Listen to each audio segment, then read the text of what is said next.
Good morning, ladies and gentlemen. Today, I've got a good one for you. We're headed to rescue another big truck. Technically, I'd call it a medium-duty truck, but it has a lot of features that I look for, completely useful, and honestly, it's a great price. So let's head that way. We've got quite a few hour drive. The sun is just coming up right behind me, and we're headed out to go see if we can rescue this old beast.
Well, I found another one, and man, I'm excited to have it. So this truck is what they call a digger slash a pole truck.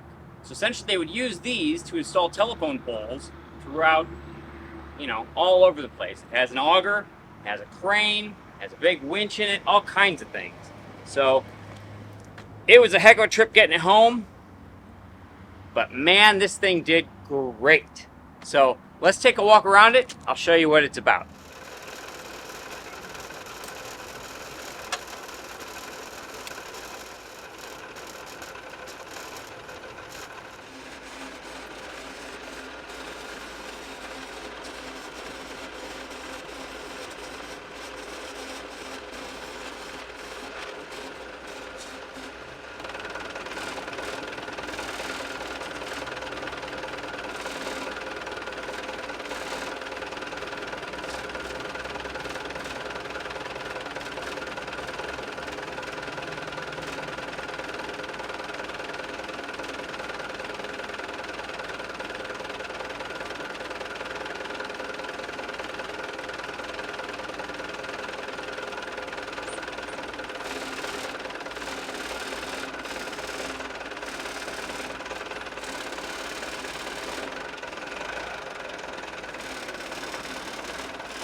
I also bought that for another project.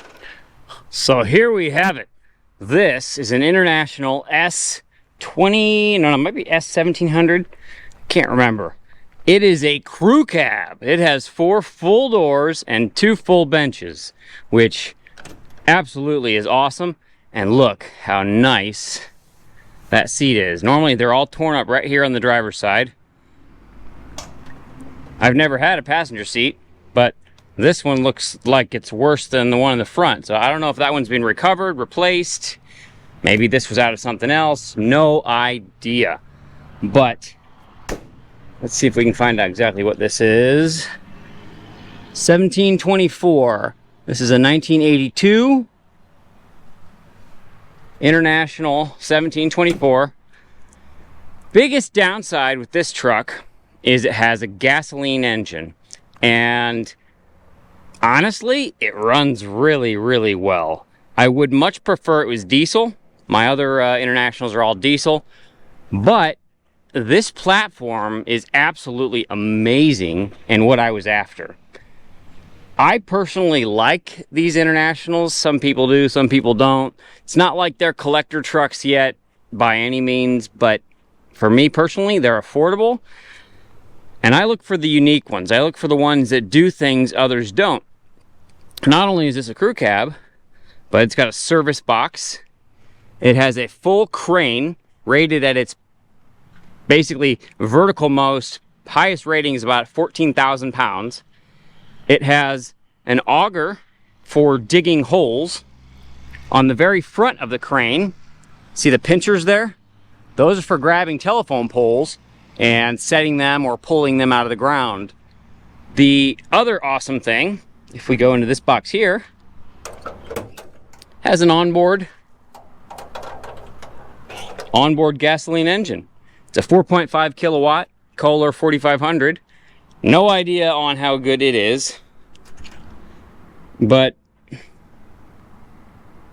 it's got a lot of oil in it. Not exactly sure how much. Almost like it's a little bit over full, but don't know. Not sure what battery. There's a battery here. Not sure if it's any good or if it's hooked up or there's some shut off. I don't really know anything about that at all. So we'll just kind of start. Let's just go through the boxes, kind of see what we've got. I haven't really inspected much. This was an amazing deal. And I got there, and man, we've got some good tires too. They're not recaps. At least I don't think so. Are those recaps? Can't quite tell. I think they're virgin rubber.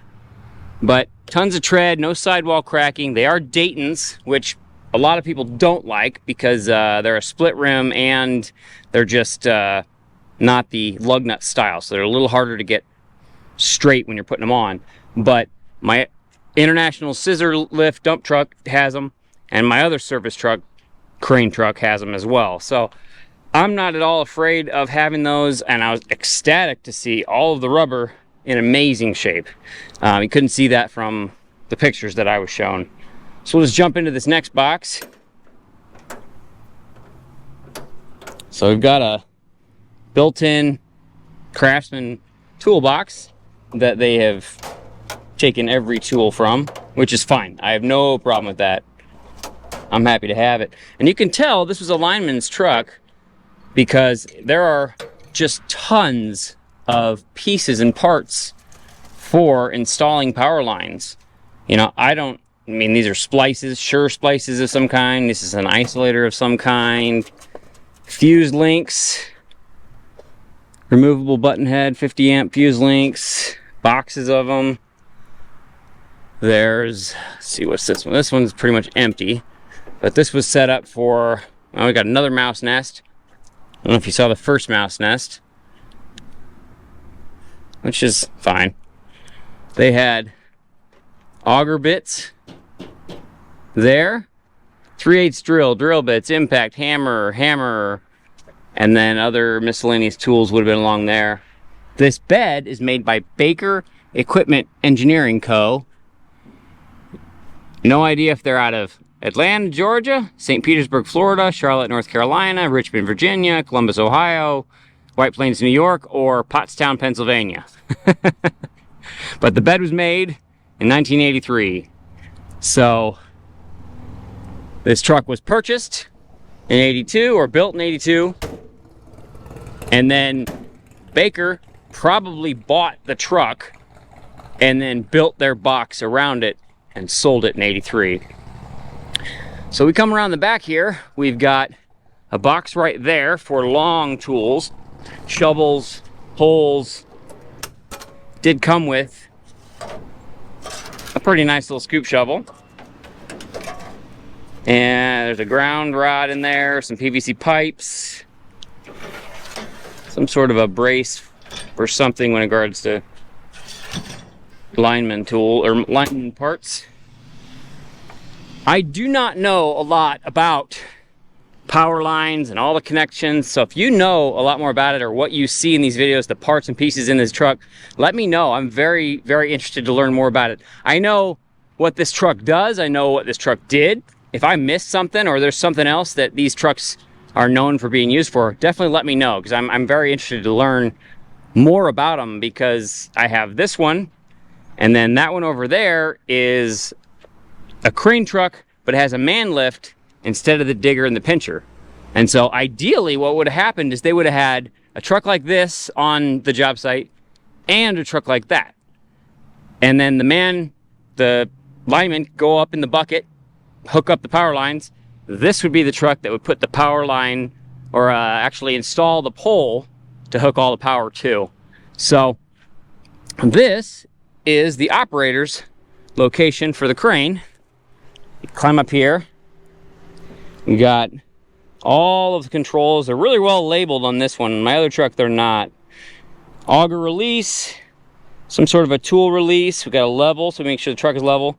RPM gauge has seen better days.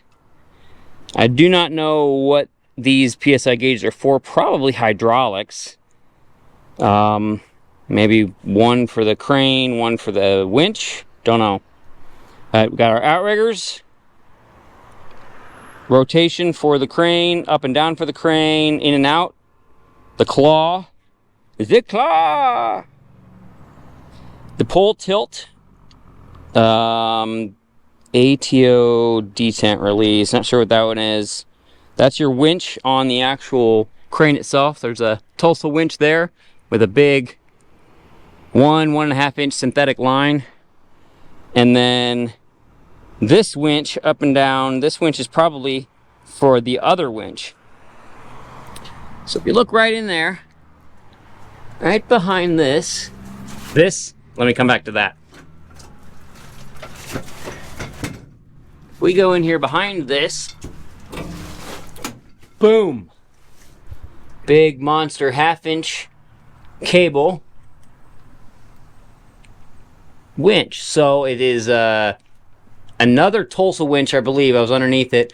I haven't found the actual data plate on it, so I don't know what it's rated for, but that is one of the major reasons that I wanted this truck as well. My other truck has a bigger winch than that has 2,000 feet of cable. This is a lot less cable, but the more cable you have, the less capacity you have with a winch to be able to actually do pulls. The more you wrap cable on cable on cable, it causes a compression effect where the cable squeezes on itself around the drum when it's pulling and does less actual pulling because it's trying to tighten on the drum. If you only had one wrap of cable on that drum, that is when a winch is at its absolute strongest. So, not sure what this winch is rated for, but it might actually be great for smaller pulls. I've never really wanted to cut down my other winch as far as the cable goes. But yeah, this truck, it's going to be as useful or more as that truck. So, we come over here on this side. This panel, I assume, is to get access to all the hydraulic lines, the valve bodies, etc. for the actual controls for the crane. I don't know if this is a brake for the winch, for the crane, or if it's an accelerator. It's got a master cylinder, which leads me to believe it's a brake. Seems to be doing master cylinder things, pedal things.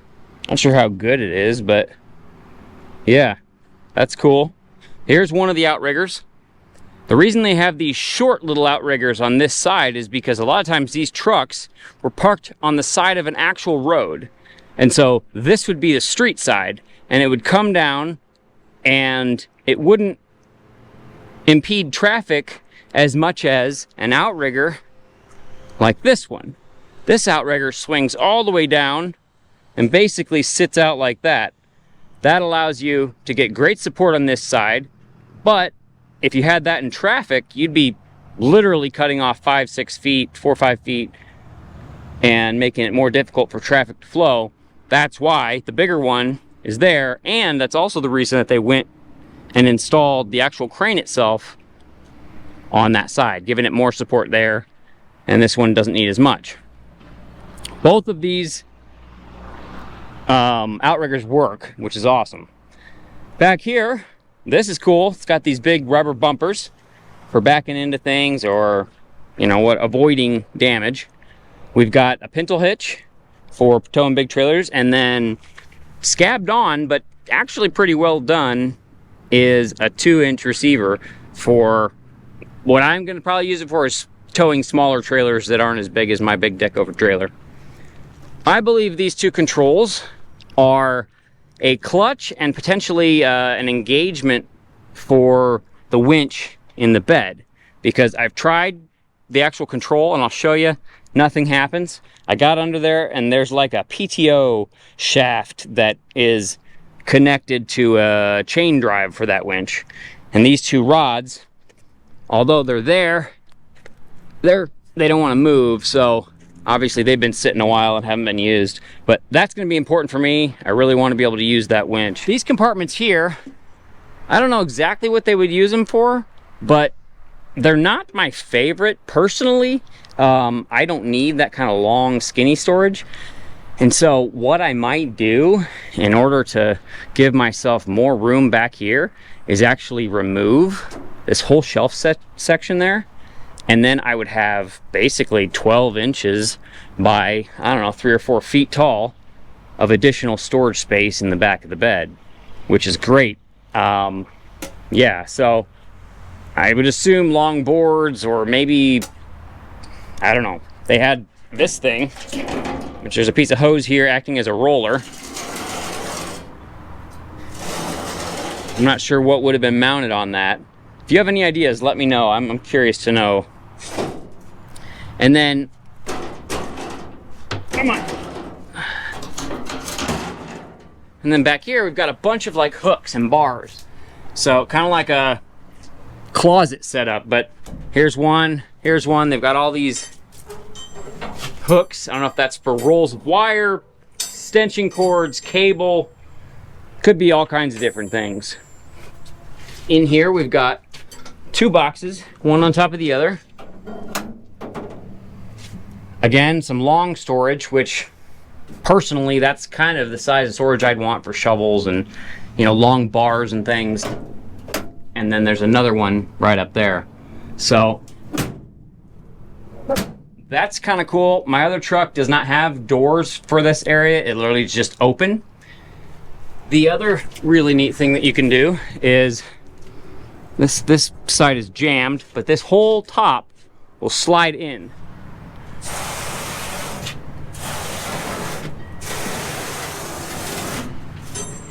Check that out. So that opens up, you know, another couple feet for being able to walk and not having to crouch down. There's access to this other little upper long, I don't know, they've got some sort of a board here. Almost looks like some kind of a paddle, but I'm guessing it was used for touching, moving, grabbing something and not having it conduct because they were on a power line, because they made a handle. This has all been rounded down to about this point, and then there's like some sort of a cut there, kind of rounded on the end there. I don't know what that tool is. Do you know? I'd be interested to find out. Not that it really matters, because it's pretty rotten. This here, I'm guessing there's one there and one there. Would have been to either hold another size auger bit, or to take this auger bit off the crane, set it here, and allow the crane more capacity, because then it's not lifting the auger at the same time. So it also has this chain that would have gone around it to keep it, I guess, more secure. So, and there's some storage. It's full of junk, but there's a little bit of area to put some stuff down under there. I will show you this thing here in a few minutes. This thing's cool. It actually works on both trucks. There's a little better picture of our winch. And then there's a big box back here. Ugh. Oh, sweet. I didn't even see this first time around. You see that thing? So I opened this, saw there was a bunch of, I don't know, more power line stuff, galvanized bolts and whatever those are. But that I'm excited about. I know what this is. Let me show you. So on the back of these trucks, see that little socket right there?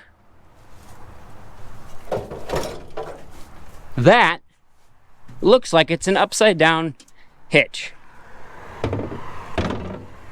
I only know what this is because my other truck has it and I was able to look it up. So this one, it's got a pin here, and just like a hitch, it's got a pin to pull out there. So what you do, this baby fits right down in there like that. Now look, let me move this out of the way.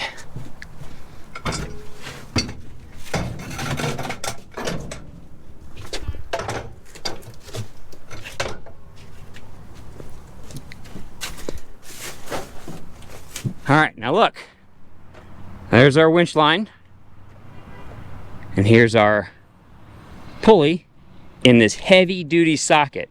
Now look at what you can do with that thing. You could pull this pin out, run the cable through here, put the pin back in, put the roller back on, and you could run cable vertically, which makes sense for a power line situation when they want that winch to pull cable across somehow. So that's awesome. And then what you can also do with it is just lay the cable right on here, and it gives you a roller setup for when you're winching down at an angle like that. And that is an amazing attachment, and I've been looking to try and buy one for the other truck. But shoot, this truck has one. So that's only half of its use. If we take it and put it in this other socket, you can put the winch line in and you can pull sideways.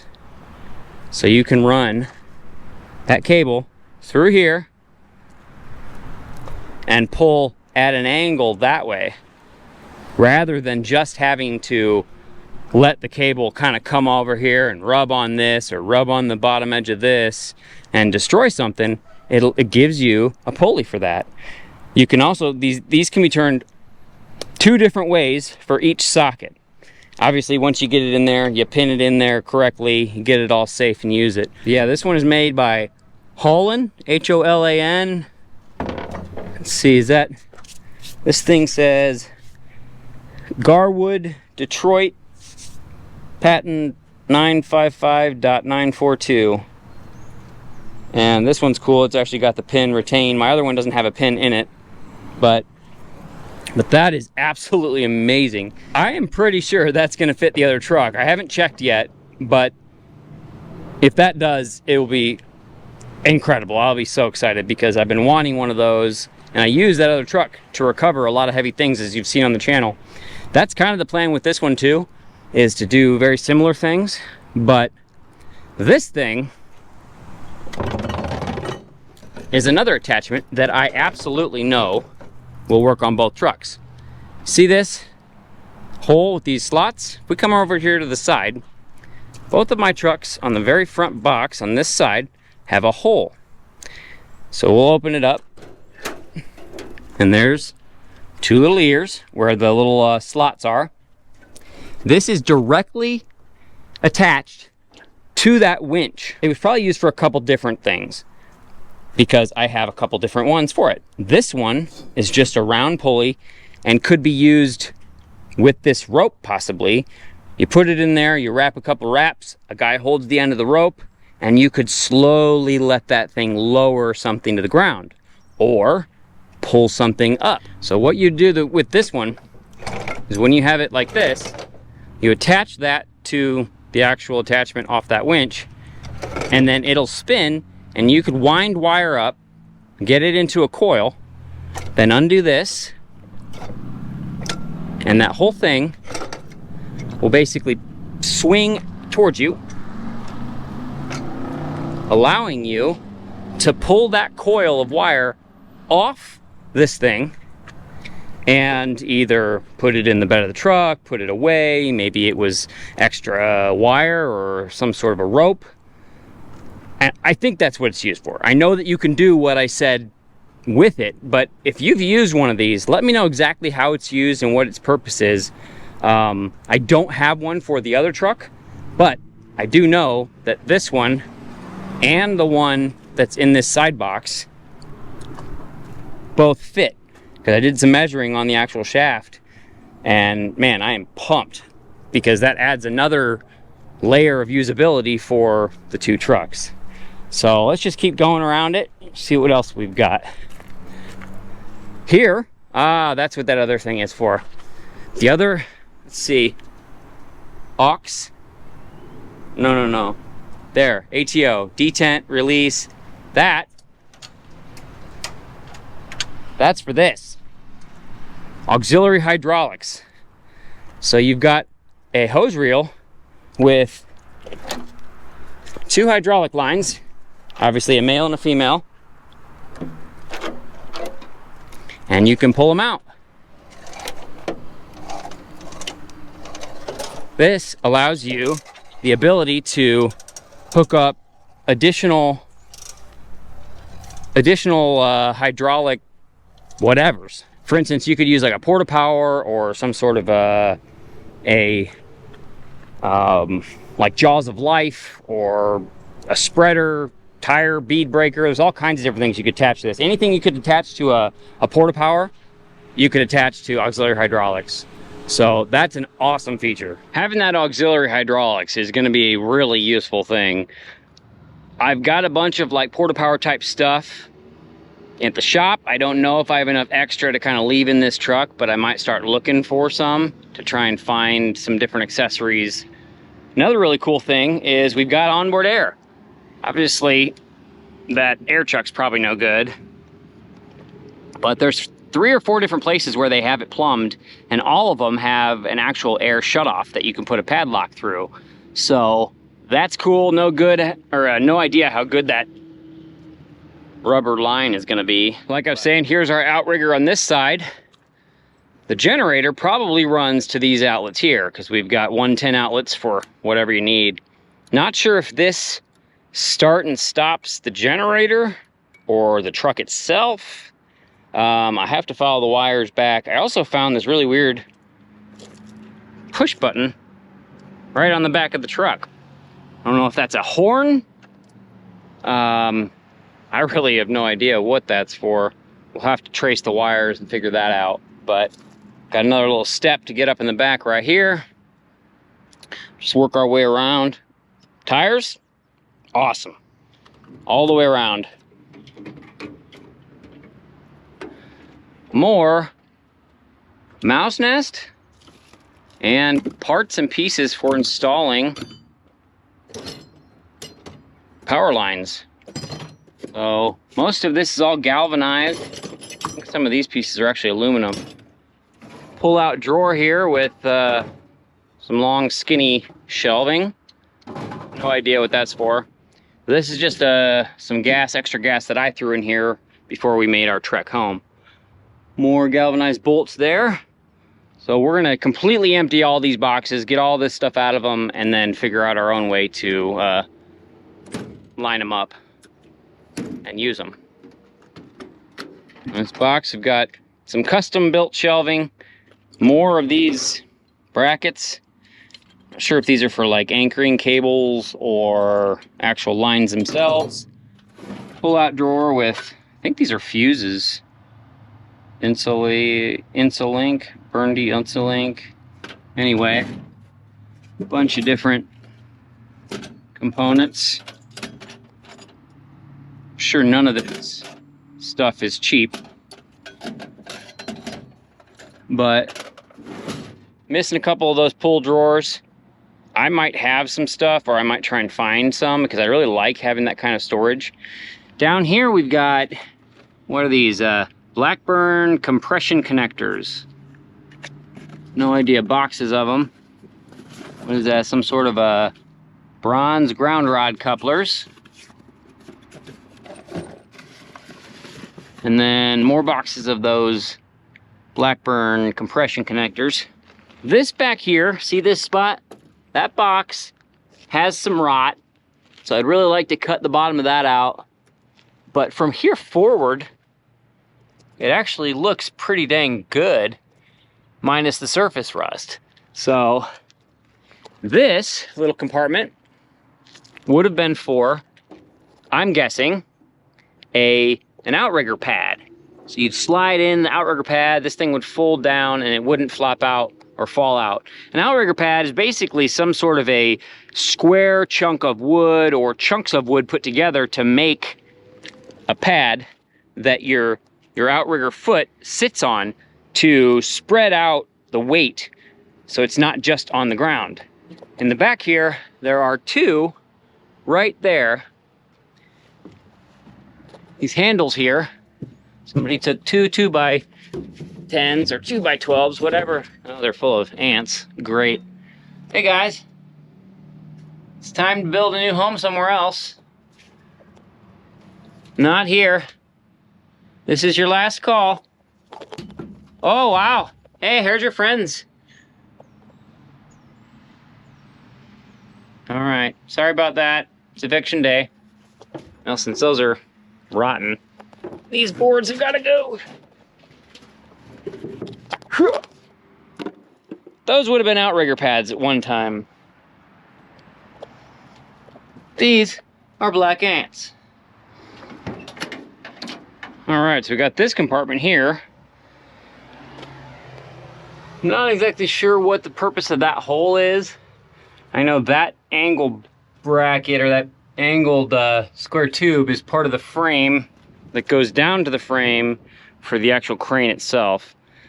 This, I'm betting, and you'd put a 5-gallon water jug in there and then you could dispense it right there and check it.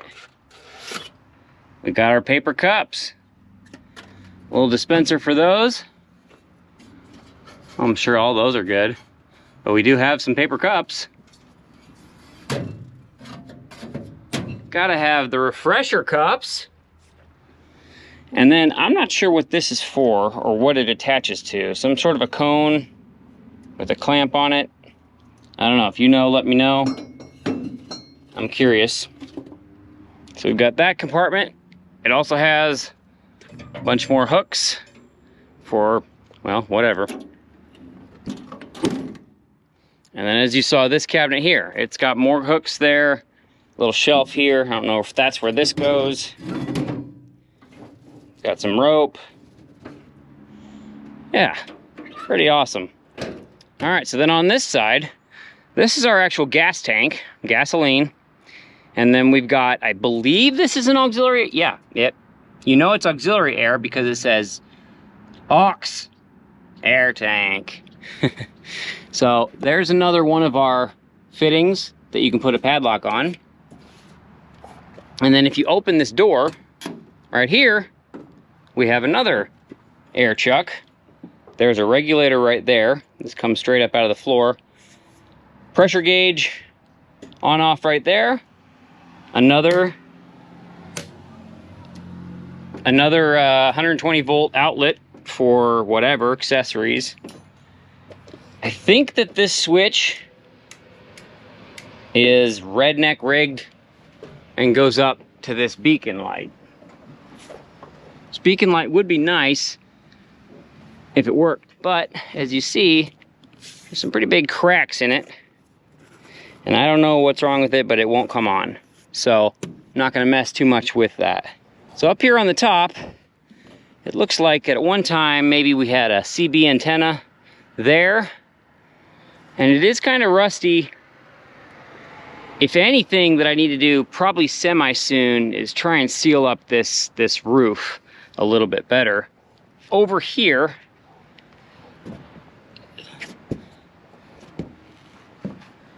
you can see there's cracks right along there. there's a big big crack right here, and this chicken chaser light is kind of like maybe this area got crushed. A little bit of a crack right here. So I don't want this thing to start leaking. I think at one time there was probably an old like light. The front of that truck right there and there has this corner light little handle on the inside. I'm betting that's what this was at one time. Obviously it's been deleted on. But I do want to try and fix this roof to the point that no water gets on the inside of the cab. Or stops getting in there. See if I can get down without hurting myself. Okay. All right. Now in here, again, these seats are amazing, but I did find a brand new fuel pump. So that, I don't know what that says. The truck runs. We've got an unused brand new oil filter. And then some sort of, I don't know what radiator hose this is, but it is brand new, never been used. It's a Gates water tube. Nice handles. Looks like we got some good 4x6s here. There is a radio in it, CD player with the removable face that doesn't work. Not sure why. I tried getting it working for the road home, but it just didn't. This is always nice. Cab light. My other two trucks don't have that. But I guess if you got a bunch of people back here, you gotta be able to see stuff, right? I guess. Both rear doors. Oh, nice. Have cigarette ashtrays in them with cigarette butts. And on the floor here, we got some Marlboro gold packs. There's some gold packs. Ooh, what's that? I never saw that. Ooh, sweet. That's a front pocket find right there. You know what that is? That is a really nice tubing cutter. Ratcheting tubing cutter by Rigid. It's all aluminum housing. Max is 2 3/8 inches or 60 millimeters. That's a really nice cutter. Sweet. That's definitely, I guess we're gonna call it a side pocket find. What else we got under here? That's one of the door panels. Let's see, that one has a door panel. That one does. That one does. All right, so it must be for this door. This panel fits inside that rubber to seal that door up. Awesome. The other service truck is actually missing both seat belts, some junk in there. I don't know. So my bet is that this was an Ohio Edison truck at one time. Ask me how I know. I do like that these door handles all have that IH on them. That is really cool. I don't think any of my other trucks have that feature. Gas tank, I think we're looking at, what is that? A 58, maybe a 55 gallon tank of gasoline only. And it's on the passenger side, which is weird. I hate when they do that, because obviously the driver is the one getting in and out most of the time filling it. If we pop up here, there's a first aid kit.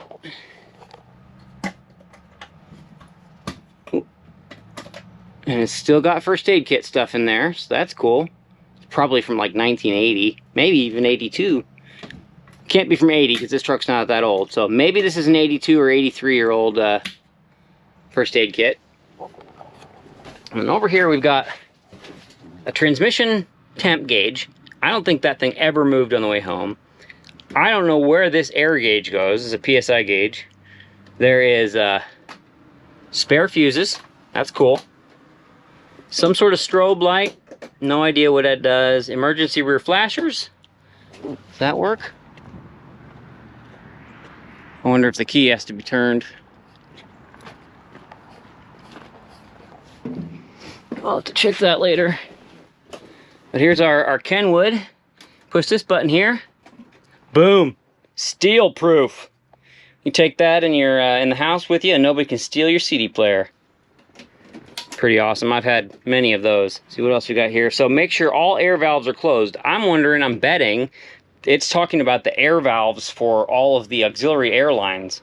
Since this truck does not have an additional air compressor other than the one that's on the engine. So when you open all the air, fill that auxiliary air tank, you're actually using air capacity from the truck, and that takes away from potential use and need for the brake air. So I can understand why they'd want them all closed. Got a low air pressure light. That has not worked. I have started this thing. It does have the low air pressure buzzer, but that light does not work. So that's your parking brake. You basically pull it to apply it, push it to release it. Got our lights, wipers. They do work, and they actually wiped well enough to get me through the last maybe 10-15 minutes of the drive home. It started to rain. I turned them on thinking, not a chance, no way, and they worked. So I was pumped about that. This is what most diesels do not have, a choke. And we're looking at, on this odometer, this thing says 85,836 miles. So that is awesome. I have not found an hour meter in here. There is an hour meter out by the generator, but the only dash lights that work are for the water temp and the oil pressure. And at night when I was driving, the headlights, all the lights work, but all I really cared about on the way home was the water temp and the oil pressure, because I did not want to overheat and I wanted to make sure we had oil pressure going home. So these two are our air pressure for the brakes. Fuel gauge pretty much doesn't work. It's all over the place. They've got this here. So the truck is 12 foot 8 inches high. At least that's what they want us to know. So when you're driving, you want to be anything that's lower than that or at that height, you can't go that path, which is a good thing to know when you're driving these big trucks. All that massive heavy steel, not only will you destroy the truck and the crane, and you'll destroy some other stuff too, and potentially hurting somebody, and that's the last thing that we want. In the driver door here, we do have a fire extinguisher, a little one, still in the green. So we're gonna add a couple more onto this truck. I like having a few. Driver doors usually always have this compartment, and there's some information for maybe a PTO.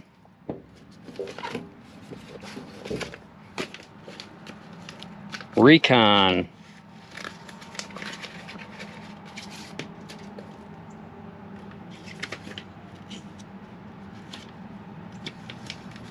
Is this a rebuild? Remanufacture. We don't just rebuild engines. I wonder if the engine has been rebuilt. Huh. See what else we got in here.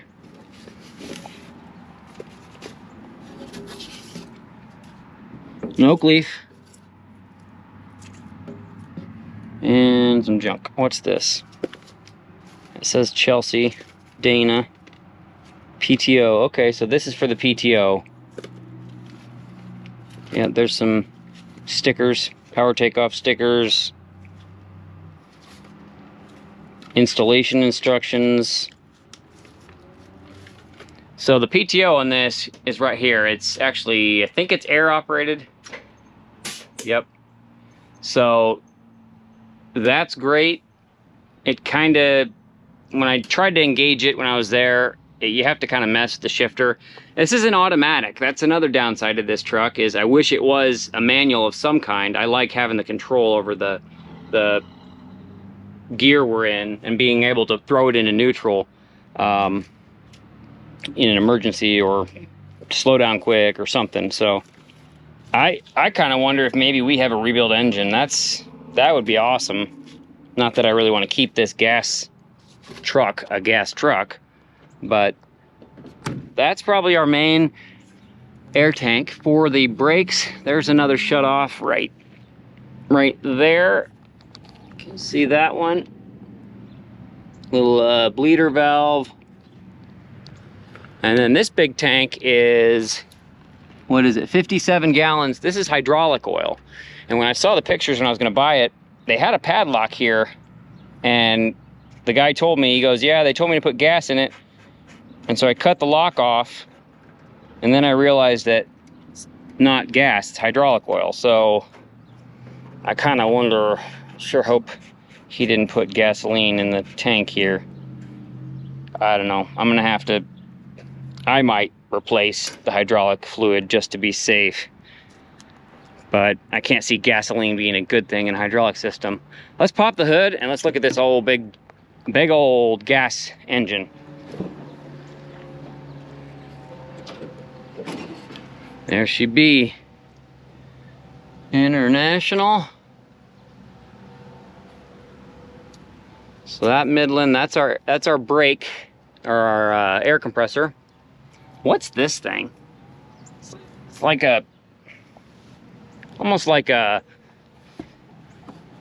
like what you'd have to pump up the fuel in a diesel. It's some sort of a plunger that, I don't know, you can pull. The throttle's almost like plastic. I don't know what that is. The only thing I've done under here, you see this wing nut?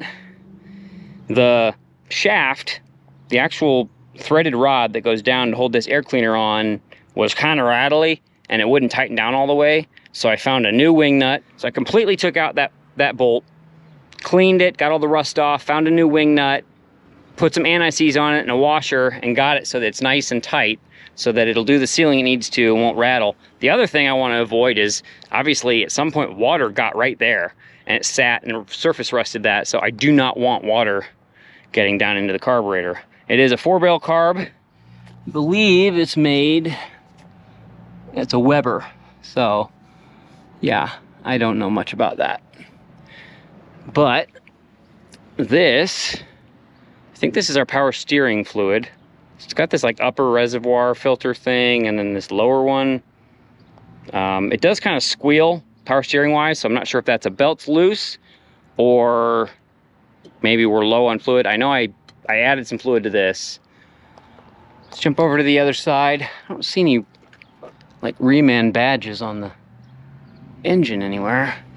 Although those exhaust manifolds do look, they look pretty nice.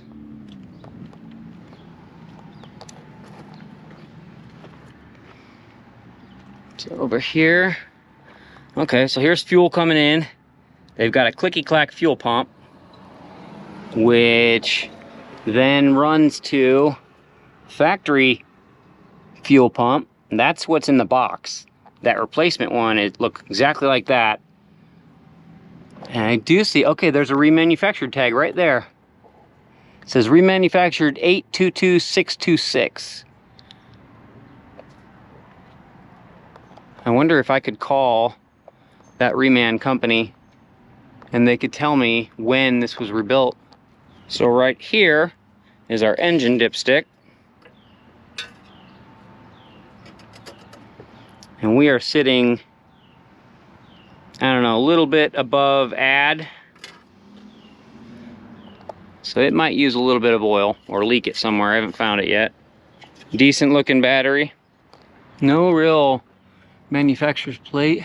Transmission tag, it says Jasper something, I can't really read it. And that red thing right down there, that's the actual power takeoff, the PTO that runs all the auxiliary hydraulics. Here's the other side of our carb, air intake.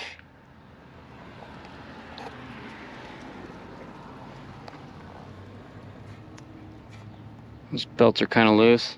There's our alternator. Don't see any badges on that.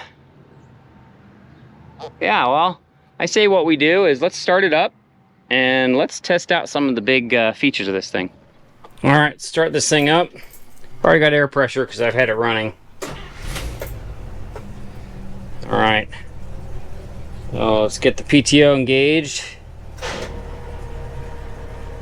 There's no good way to do that. Like with my other trucks, you put the clutch in, engage the PTO and let it out slow, and then you don't have any grinding. This is an automatic.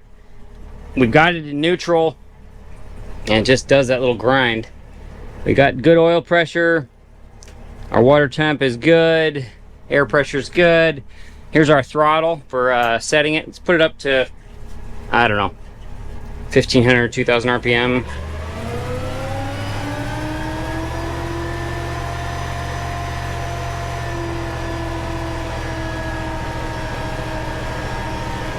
All right.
So that right there is how you use the crane to grab a telephone pole.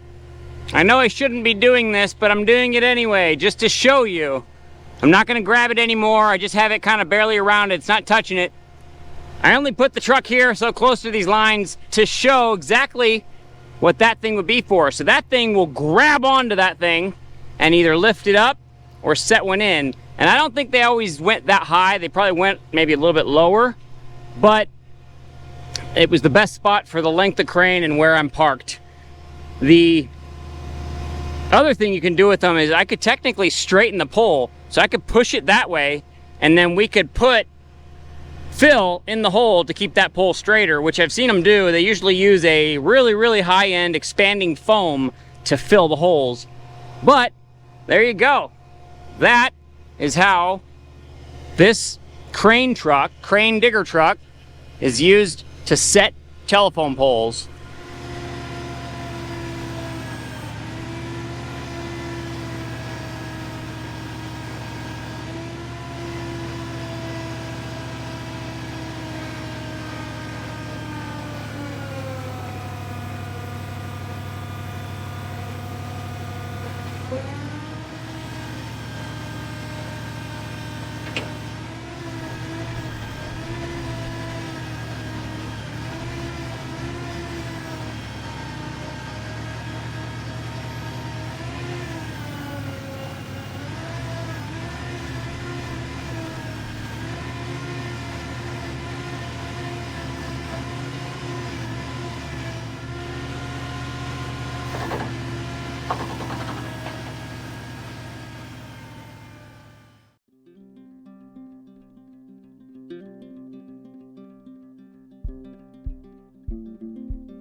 Now I want to test out the crane. I want to use it to try and lift up the front of this Huber to be able to put air in the tires. I don't know. We'll see if it works.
That thing's powerful. I gotta figure out how to use it well, but man, I'm excited.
Oh, suck it in.